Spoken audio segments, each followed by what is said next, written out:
Bonjour tout le monde. On va voir aujourd'hui le cours des infections grippales.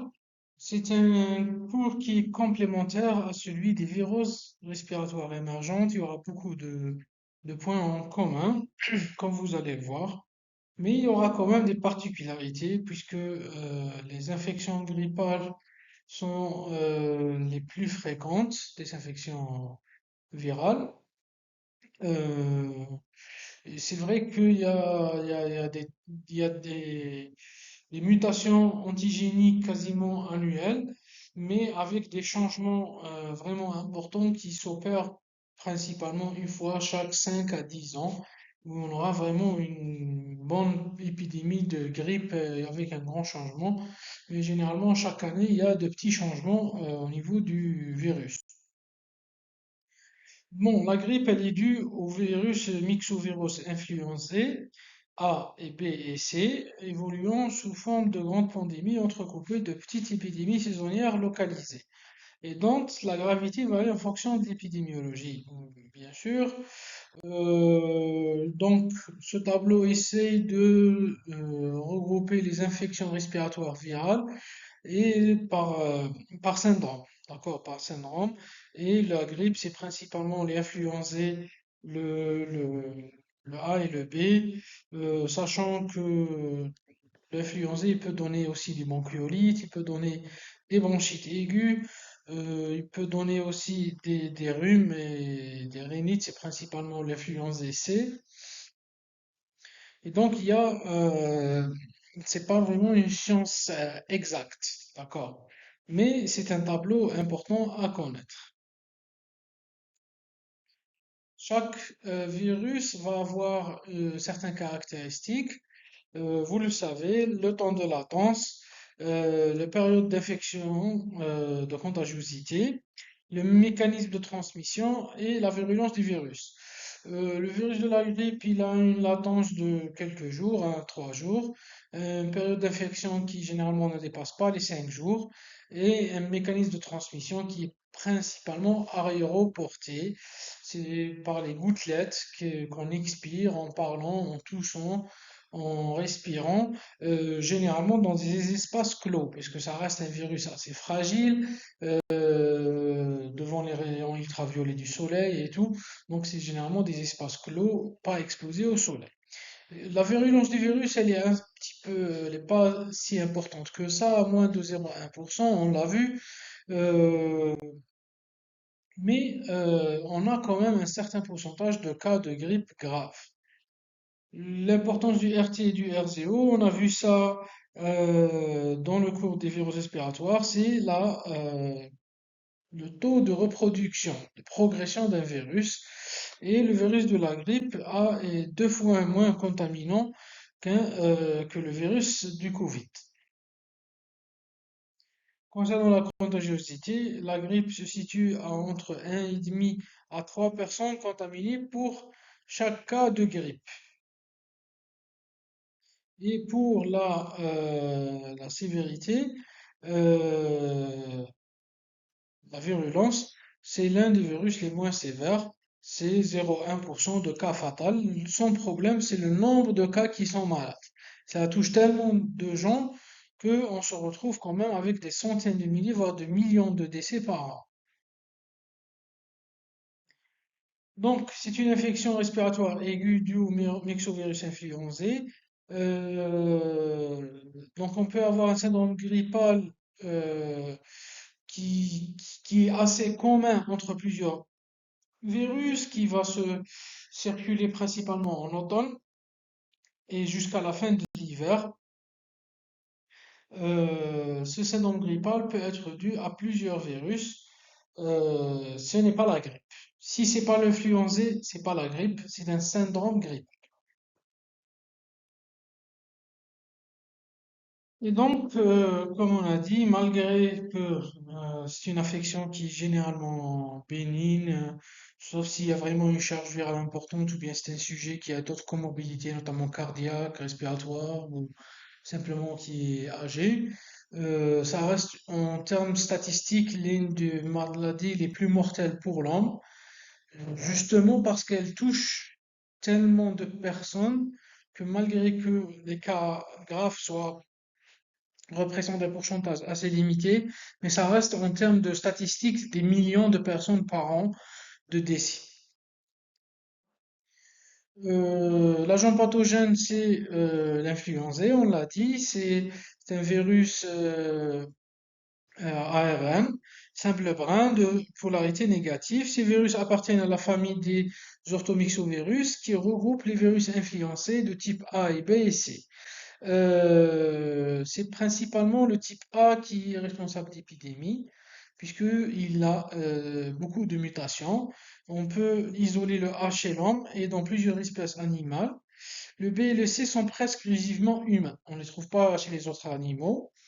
Et donc, le A et les B sont à l'origine des épidémies saisonnières chez l'homme. C'est principalement le A, puisqu'il a des mutations assez fréquentes. Le C, il est assez moins fréquent, moins sévère, pardon, et ça donne plus des rhumes que des grippes. C'est des signes ORL principalement assez légers. Seul le virus A est responsable de pandémie. Seuls les virus de type 1 ont des sous-types. On a des classifications selon l'expression des antigènes N et H, hémagglutinine et neurazinamide. On a principalement le H1N1. À certains moments, on avait le H2N2 qui était en activité, mais les dernières années, c'est beaucoup moins actif. C'est surtout le H3N2 qui a commencé par réserve porcine. Donc on a quelques sous-groupes comme ça. On a une quinzaine de sous-groupes. Euh, L'homme constitue le réservoir des formes humaines circulantes. Les oiseaux sont vraisemblablement les hôtes originels des virus de la grippe, en particulier A. Ils sont à l'origine des cassures et de l'apparition de nouveaux virus chez l'homme. Donc les marchés humides dont j'ai parlé tout à l'heure, là aussi c'est là où émerge la majorité des, des cassures ARN, et des mutations et des changements antigéniques qui s'opèrent quasiment chaque année. Déjà, les fabricants de vaccins, qu'est-ce qu'ils font? Ils vont en Asie du Sud-Est, ils font des prélèvements. Ils font des prélèvements, ils voient quel virus est en activité et ils essayent de fabriquer le vaccin, puisque le vaccin, la fabrication dure plusieurs mois. Ils essayent de deviner quel virus, quel sous-type sera plus actif l'année prochaine. Et ils font une course contre la montre pour fabriquer un cocktail de vaccins antigéniques, antigrippal, pour l'année suivante. Et c'est pas uniquement les marchés humides. En Asie du Sud-Est, il y a une promiscuité entre l'homme et les oiseaux. D'accord? Il y a presque toutes les maisons, surtout en Asie du Sud-Est, en Chine, Vietnam, Cambodge. On vit proche des poules, proche des oiseaux, et donc il y a c'est là où émerge la majorité des nouveaux virus de grippe. Donc, on a des épidémies saisonnières, principalement en automne et jusqu'à l'hiver. Et cette saisonnalité, elle est moins marquée dans les régions tropicales. Tropicales, ça veut dire proche des tropiques. Donc, en Asie du Sud-Est, il n'y a pas vraiment les saisons qu'on connaît, nous. Ils ont le même climat tout au long de l'année, sauf 1 ou 2 mois où il y aura la pluie, ce qu'on appelle le typhon. Mais le reste de l'année, c'est la même clim. D'accord? Donc, ils n'ont pas de saisonnalité, ils sont malades, ils ont des épidémies locales de grippe tout au long de l'année. Le taux d'attaque annuel représente 5 à 10% des adultes et 20 à 30% des enfants. Ça, donc, c'est la maladie qui touche tous les humains. D'accord? Tout 10% des adultes, mais sur une vie, on va tous faire une dizaine, voire une vingtaine de grippes durant notre vie. Et un impact sanitaire, donc en France, c'est environ 300 000 à 60 000, 600 000 décès par an. En Algérie, on est un petit peu moins, mais c'est vraiment pas loin.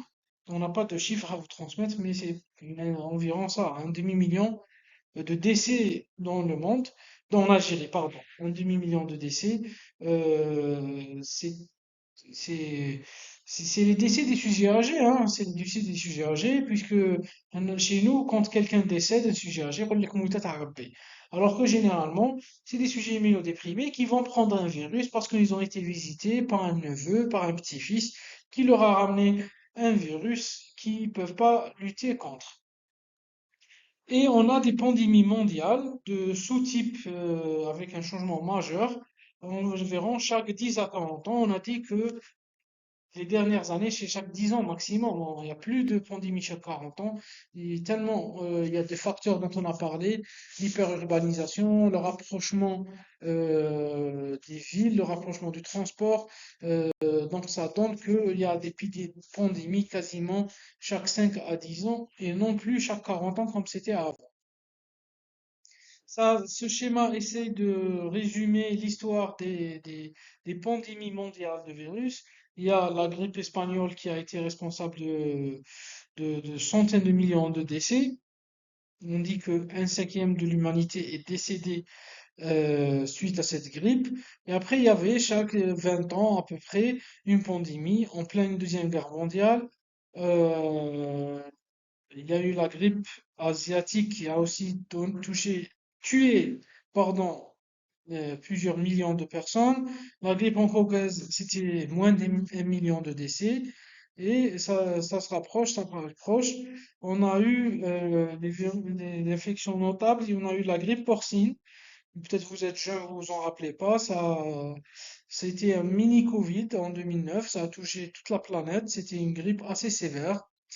On a eu une autre grippe aviaire H7N9 en 2013 et on a eu l'émergence. Donc il y a eu une circulation cyclique entre H1N1 et H3N2 et H2N2. Donc c'est principalement ces trois variables qui circulaient. Il faut savoir qu'en 2019, début 2020, il y a eu une épidémie en Algérie et même en Europe de H1N1 qui était assez sévère et ça posait diagnostic différentiel avec le Covid. Avec le Covid. Et comme les mesures de distanciation étaient mises en place pour le Covid, ça a permis de limiter, ça a cassé la pandémie du H1N1 de 2020. Et par contre, en 2022, lorsqu'il y a réouverture, on a eu plusieurs épidémies. On a eu une épidémie de virus respiratoire syncytial chez les enfants, puisque les enfants ne sont pas sortis de chez eux, n'ont pas eu des petites infections, donc leur système immunitaire n'était pas préparé. Ils ont fait des épidémies de H1N1, de virus respiratoire syncytial et même de rhinovirus et d'adénovirus. Il y a eu plusieurs épidémies à la réouverture en 2022 parce que l'immunité collective, elle était plus faible.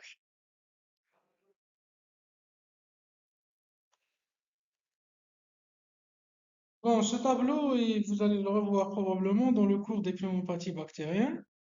Euh, Ça essaye de résumer quelles sont les caractéristiques devant un malade. Vous avez une pneumonie, une vraie pneumonie. Quels sont les signes qui orientent plus vers une infection virale et quels sont les signes qui orientent vers une infection bactérienne?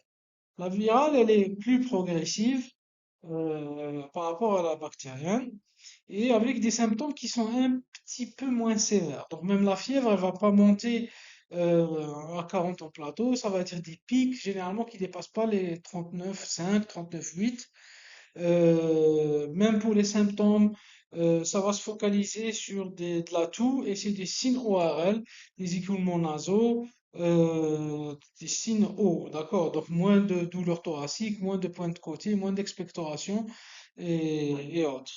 Et pour les signes physiques aussi, c'est très pauvre par rapport aux infections virales, même quand il y a une atteinte du parenchyme.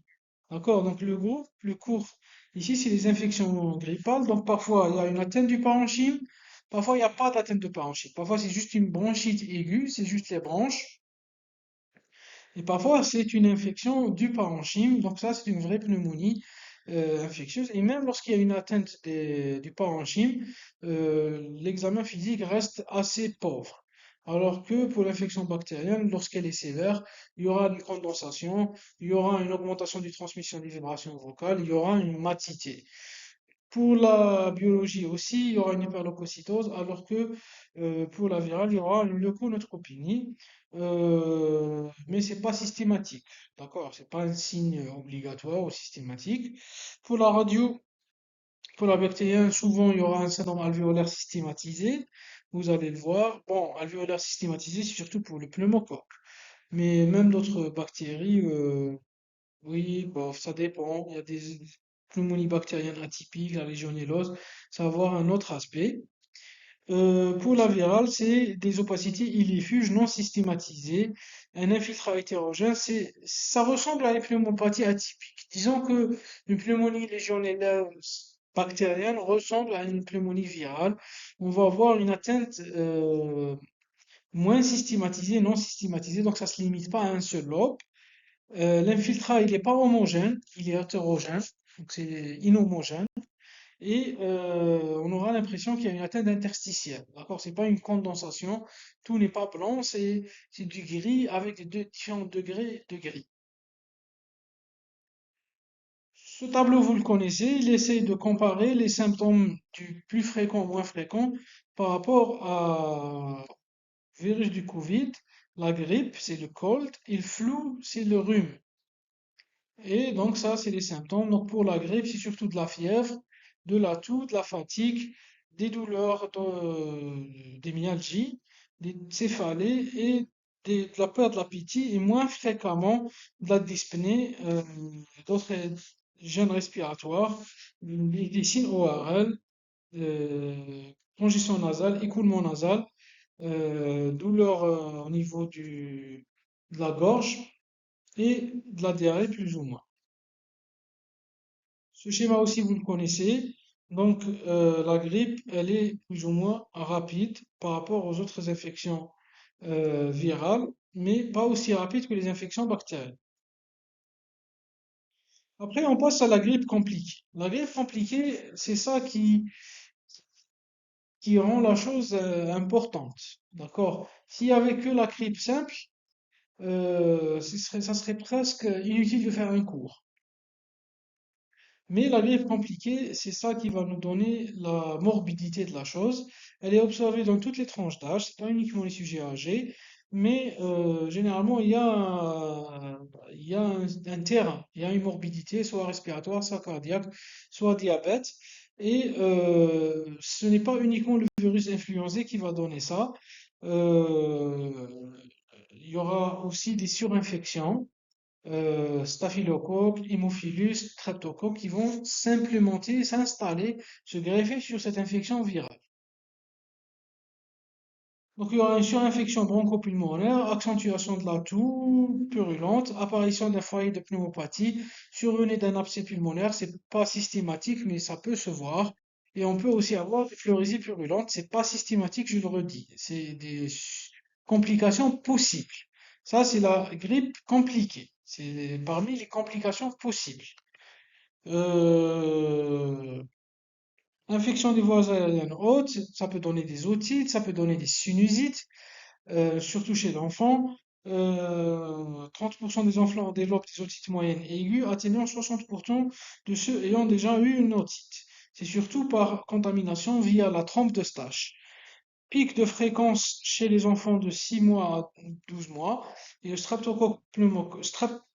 pneumocoque, le Streptococcus pneumoniae, est responsable de 65% des otites moyennes et aiguës. On peut avoir des complications extra-respiratoires exceptionnelles comme la myocardite aiguë, les méningites. Si on a un souffle cardiaque, il faut rechercher la myocardite. Les méningites, il faut examiner bien la rigidité cervicale et ça peut aller jusqu'aux ponctions lombaires et les granulonéphrite aiguës. On peut avoir des complications neurologiques rares, notamment le syndrome Guillain-Barré, qui touche les enfants. Ça peut toucher les adultes, mais surtout c'est les enfants bas âge. Il va y avoir des signes neurologiques distaux. C'est des enfants d'un jour au lendemain qui pourront plus se mettre debout, qui pourront plus marcher et qui ont même parfois des difficultés à utiliser leurs mains. Et c'est une évolution favorable. Généralement, c'est une évolution favorable, mais ça ne veut pas dire qu'on laisse le malade sans suivi. J'ai vu plusieurs cas où on dit aux parents, votre enfant va reprendre à marcher dans quelques mois, alors que son enfant, il a 3 ans ou 4 ans, et pour son père, c'est une régression majeure d'avoir un enfant qui marche, après, il marche plus. Normalement, on fait accompagner cet enfant par une rééducation fonctionnelle, physique. On l'aide à récupérer sa marche et sa force musculaire le plus rapidement possible pour limiter les séquelles. C'est très important dans le syndrome de Guillain-Barré. On a aussi des myosites aigus, de syndrome de Raynaud, généralement liés à l'utilisation de certains médicaments, notamment le paracétamol. C'est un syndrome assez sévère. Les grippes graves, c'est le dernier stade. C'est ce qu'on appelait avant la grippe maligne. Elle est très rare. Principalement, c'est les sujets à risque, y compris les adultes jeunes en bonne santé. Présentation clinique après un début bénin. Un état de défaillance respiratoire se manifeste au bout de quelques jours, généralement 2 jours. Il y aura une dyspnée, une polypnée, une cyanose, une hypoxie, une hypocapnie. Puis, ça peut aller vers l'hypercapnie par défaillance respiratoire. L'auscultation peut ne rien révéler, comme elle peut révéler des crépitants. Ça ressemble énormément à un Covid grave. C'est presque la même évolution, des signes radiologiques qui se rapprochent du verre dépoli, des condensations. Ça se rapproche énormément du Covid, condensation multifocale. Là, c'est le verre dépoli, ça ressemble à du Covid. Du coup, la grippe grave ressemble à un Covid grave, surtout de l'Omicron. Sur les deux maladies ont fusionné. C'est vrai que c'est des virus différents, mais la clinique est devenue presque la même et même la thérapeutique, c'est presque la même. Devant un cas comme ça, il faut traiter la surinfection bactérienne et traiter et prévenir les complications, notamment les embolies, par des traitements anticoagulants. Et si on a dépassé la phase aiguë des premiers jours, on peut commencer des corticoïdes à forte dose. Peut avoir des micronodus centrolobulaires disséminés. Vous allez faire un cours de TDM, une petite introduction à la TDM. Là, c'est vraiment disséminé. Vous voyez, il n'y a pas de condensation. Là, il y a une petite condensation, mais il y a surtout un aspect sale du poumon. Un aspect sale du poumon, c'est vers des poulies, on n'arrive pas à le voir à la téléthorax. Il faut une TDM pour bien visualiser tout ça. Diagnostic biologique de la grippe, il est avant tout clinique, bien sûr, devant un contexte épidémique. Si toute la journée vous allez voir des grippes, c'est qu'il y aura d'autres grippes qui vont suivre après. Il y a des tests PCR, des tests ELISA, il y a même des tests antigéniques, mais qui sont pas disponibles chez nous. Euh, Déjà, le fait qu'il y ait des tests antigéniques Covid, c'est déjà un miracle. Pour la grippe, c'est très peu demandé et c'est très peu disponible. Pour le traitement, il n'y a pas vraiment de traitement curatif.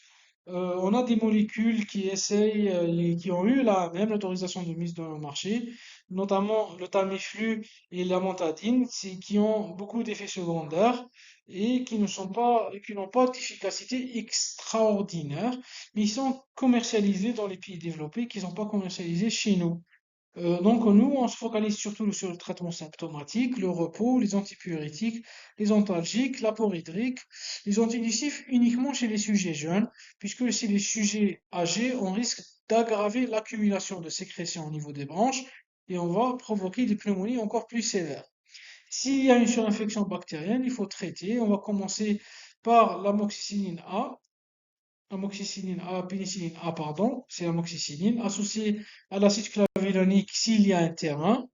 S'il n'y a pas de terrain, c'est uniquement la pénicilline A, voire des céphalosporines, s'il y a aussi un gravité ou un terrain. Vous allez voir ça dans le cours des pneumonies bactériennes. Les corticoïdes, j'en ai pas parlé, c'est lorsqu'on a une SDRA, lorsqu'il y a une atteinte inflammatoire, lorsque le malade est un malade de réanimation. D'accord? Pour la prévention, c'est le vaccin antigrippal. J'en ai parlé. Chaque année, les laboratoires essayent de fabriquer un cocktail antigénique. C'est pas une seule souche de virus, mais plusieurs souches qu'ils essayent de- d'éduquer notre système immunitaire pour prévenir les prochaines épidémies. Le vaccin n'est pas obligatoire, mais il est fortement conseillé pour les sujets à risque et pour certaines populations, notamment le personnel de santé. Un personnel de santé, il est exposé dans la même saison à du H1N1, à du H3N2, à du H2N2. Et donc, le fait de faire son vaccin, vous allez vous protéger vous-même et vous allez protéger vos parents.